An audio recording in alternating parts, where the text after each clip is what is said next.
What's up, fam bam? You two can be great, y'all. Thank you guys so much for watching this video. Thank you so much for all the subscribers I have, and those of you who are new, go ahead and subscribe and go ahead and hit the notification bell so you can get new tea when I post it. This video is going to be with the Jess with the mess. She's hilarious, but what she told us in this situation was not so hilarious to me.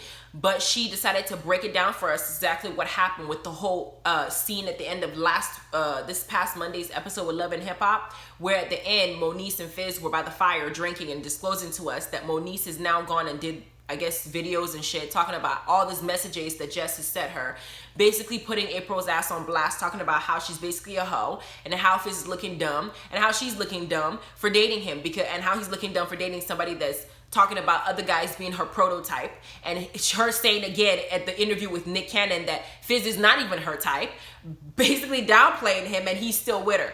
So Jess basically did a little posting saying that she didn't even want to be in Love and Hip Hop. She specifically did send those recordings to Mo, and that Mo, she knew that Mo didn't like Apryl, and she was well aware of that when she sent those recordings to her, and that she was being messy because her and Apryl weren't really fucking with each other. So she knew what she was doing when she sent those recordings. She actually took personal responsibility for that and said that she felt bad, and because she felt bad, Apryl then talked to her and said, if you want to fix our friendship, you got to go on Love and Hip Hop and basically spin the story scripted as fuck and say exactly this. Make it seem like Moniece is this crazy person. Make it seem like she's the one who's inserting herself in your business and trying to find out information to go and put y'all, her and Fizz, on blast. Make it seem like she's the bad guy. Make her feel like she's crazy. Make everybody think that her mental health is what's making her act erratic. And Jess said, she on her posting it read, she basically put something like saying that the show is scripted, and because it's scripted, her words was scripted, meaning that she only said what Apryl told her to say.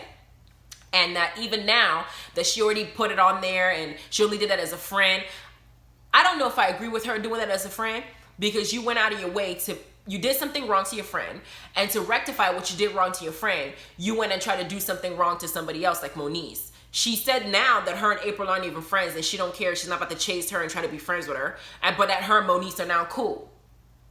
But you were willing to throw Moniece under the bus. I don't know what's going on with the situation. I wasn't there to get the full picture, but what I read in the post was that entire situation where she blamed Moniece was a script orchestrated by her and Apryl to make Apryl look like she's a victim, and that Apryl was the one who's innocent and minding her business, and that Moniece was the one who sought her out to get the information. But she herself said that she voluntarily sent those voice memos to her, talking shit about Apryl, and Moniece just aired it out because she wanted the world to know that she ain't crazy. So when Apryl comes and plays this naive, ignorant ass persona that I don't know why people are looking at me like I'm crazy.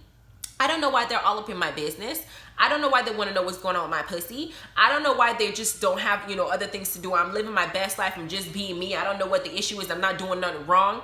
You're doing something wrong because now you know that what Jess said must have had some validity to it, because you felt the need to call her, ask her to come on the show, let her know what she's supposed to say to make your ass look good and Moniece look bad. And I said it before in the last video. Everything that her and Fizz have been doing are like almost clean. It's like they're cleaning up.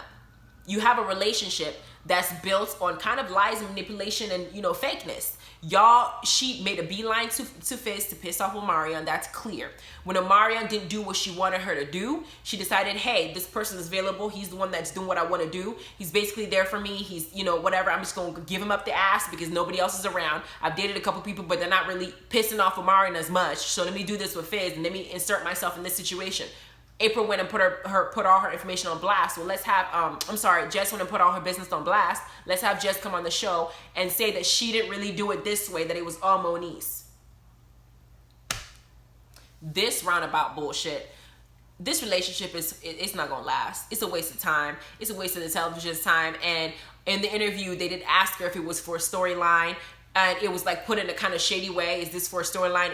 It wasn't for a storyline. This is really what she chose to do. It was more so for a get back type thing, because the woman is scorned. I don't care what anybody says. She is scorned. She is bitter. She is hurt.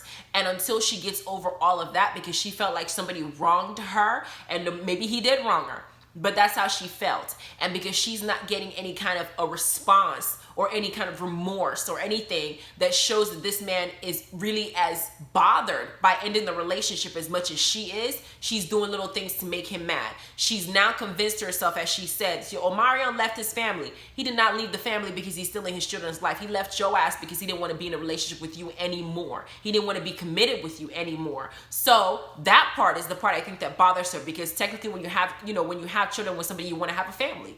And when that family is broken, you don't want to, you go through it. So while she's going through it, Fizz is going to hold her hand through it, get her through this process. And when she finally finds her way and somebody who is her type, her prototype comes around, she's going to leave. And Jess is going to come and talk about it just like she did. And she's going to give us all the mess. And we're going to listen to it. And we're either going to laugh because it's hilarious, or we're going to come and do videos about it and talk shit about it like I'm doing now. Anyway, please don't forget to like and subscribe, ring the notification bell. I'm tired. I'm out of energy. So I wanted to go ahead and talk about it because I did get notifications from people asking me to discuss it. And here it is. Y'all keep your comments below. Let's chit chat. Let me know if I missed anything. But, you guys have a good night. Bye.